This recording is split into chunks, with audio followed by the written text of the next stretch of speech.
Корупцијата е главна причина зошто Македонија е многу слаба во делот со справувањето со еколошкиот криминалитет. Легислативата во сферата на заштита на животната средина е исклучително добро пресликана, согласно европската легислатива, но проблем се јавува во неговата примена.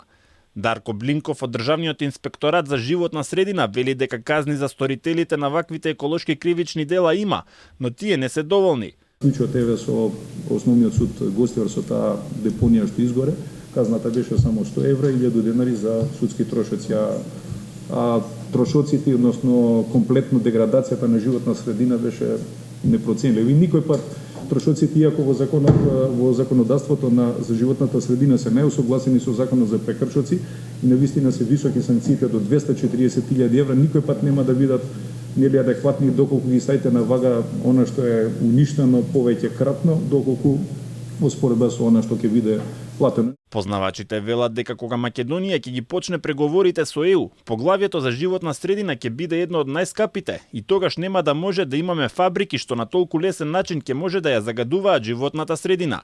Нема да можат во реките и водите да се слеваат отпадни води како што тоа се прави сега. Тие излегува и со свој сет од предлози и мерки за тоа како може да се подобрат работите во наредниот период. Ние како Факултет за безбедност многу одамна се залагаме да се формира посебен сектор во Министерството за внатрешни работи кој што ќе се занимава исклучително и само со сузбивање на еколошкиот криминал. Од јавното обвинителство велат дека засега не може да се пофалат со многу решени случаи на еколошки криминалитет. Бидејќи ние како обвинителство имаме многу малку реализирани случаи, посебно немаме некој капитален случај кој што би бил за гордост на обвинителствата. Нашето обвинителство доаѓа во контакт со овој вид на кривични дела најчесто затоа што ваквите кривични дела 99,99% не може да се вршат без да има тука вклученост на корупцијата.